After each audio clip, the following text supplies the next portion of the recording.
आंध्र प्रदेश में यौम आज़ादी की तकरीब से एक दिन कबल अफसोसनाक वाक़या पेश आया। आंध्र प्रदेश के जिला प्रकाशम में लोहे के पुल से खेलने के दौरान हाई टेंशन बिजली के तार की जद में आकर 3 बच्चे हलाक हो गए। ये वाक़या जिला प्रकाशम के संता मागलुरु मंडल के कोपारम गांव में पेश आया। पुलिस ने बताया कि बच्चे झंडा लहराने के लिए इस्तेमाल किए जाने वाले लोहे के पोल से खेल रहे थे। बच्चों की लाशें बुरी तरह से जल गई हैं। मरने वाले बच्चों की शिनाख्त 11 साला शेख पठान गौस, 11 साला शेख हसन और 11 साला पठान आमिर के तौर पर की गई। इन तीनों बच्चों की मौत के बाद मुस्लिम कॉलोनी में गम का माहौल देखा गया। पुलिस ने लाशों को पोस्टमार्टम के लिए भेज दिया और एक मामला दर्ज कर लिया है। ऐनी शाहिदीन के मुताबिक लोहे के तिरंगा लहराने वाले पोल के करीब से बिजली के तार गुजरते हैं और बारिश की वजह से बिजली पोल में दौड़ गई थी।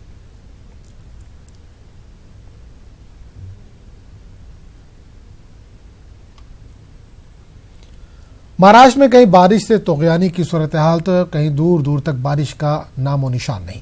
कोल्हापुर और सांगली में सैलाब की वजह से आम जिंदगी मफलूज होकर रह गई है। ऐसे में औरंगाबाद के शहरियार ने मुतासरीन की मदद के लिए हाथ बढ़ाया है। किसी ने डॉक्टरों की टीम रवाना की, कोई दवाएं भेज रहा है तो कोई जरूरियात का सामान भेजने की कोशिश में मसरूफ है। मुसीबत की इस घड़ी में हर कोई अपनी बिसात भर कोशिश में लगा हुआ है।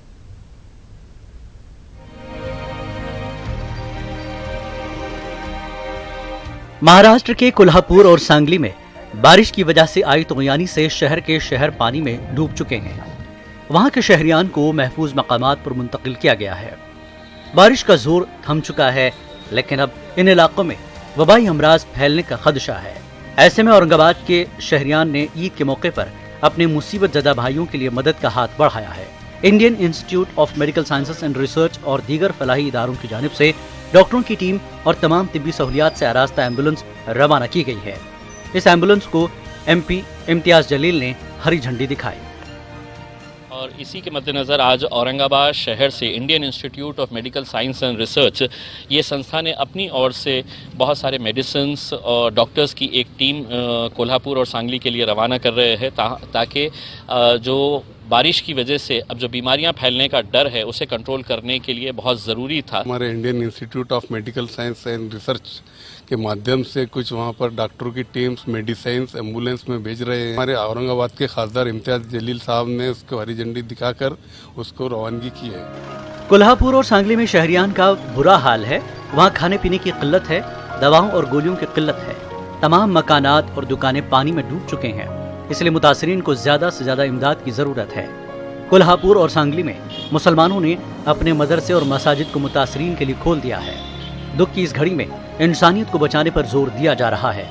औरंगाबाद से आशा ट्रेडर्स ने 5 लाख की दवाएं रवाना की। इसी तरह म्यूनिसिपल कॉरपोरेशन के दर्जा चाहरुम के मुलाजमीन के अलावा तमाम अफसरान व मुलाजमीन की एक यौम की तनख्वाह यानी 16 लाख रुपए मुतासरीन के लिए रवाना किए जा रहे हैं।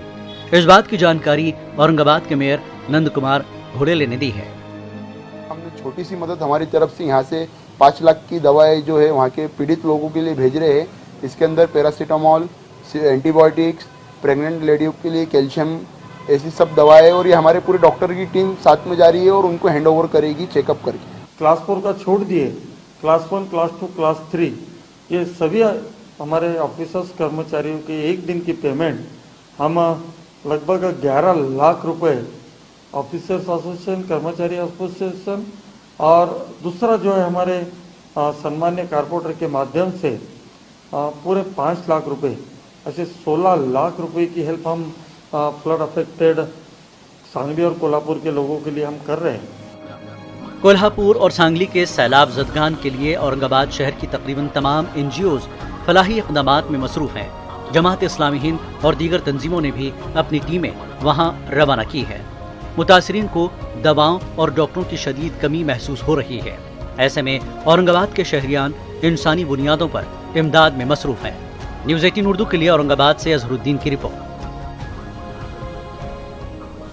मध्य प्रदेश में मीसा बंदियों के ताल्लुक से सियासत गर्मा गई है। पहले मीसा बंदियों की पेंशन बंद की गई और अब यौम आज़ादी के मौके पर इन्हें एजाज भी नहीं दिया जाएगा। इस पूरे मामले पर बीजेपी कमलनाथ हुकूमत पर हमलावर है।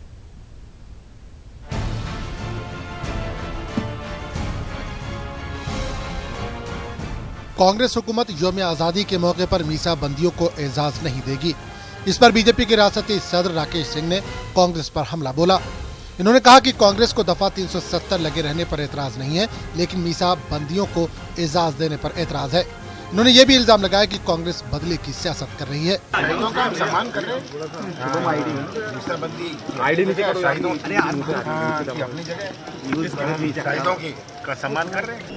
आपातकाल लगे, लोकतंत्र की हत्या हो, उसमें उन्हें कोई परेशानी नहीं है। धारा 370 कश्मीर में बनी रहे, लगी रहे, लोकतंत्र की वहां हत्या होती रहे, उसमें उन्हें कोई परेशानी नहीं है। मीसा बंदियों का सम्मान हो, इसमें परेशानी है। धारा 370 समाप्त हो, इसमें उनको परेशानी है। लोकतंत्र सेनानी संघ के सदर तपन भूमिक ने भी रियासती हुकूमत पर तनकीद की। इन्होंने हुकूमत को जमहूरियत मुखालिफ बताया कि इनका सम्मान नहीं किया जाएगा और ना ही इनको निमंत्रण दिया जाएगा। जब हमको निमंत्रण भी नहीं देना तो सम्मान की तो बात ही नहीं है।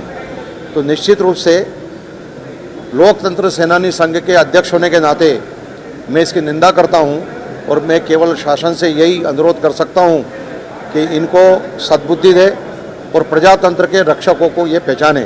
इतना ही मेरा इनके प्रति कहना। मध्य प्रदेश में बरसर इक़्तिदार कांग्रेस हुकूमत मुस्तकिल सुर्खियों में है।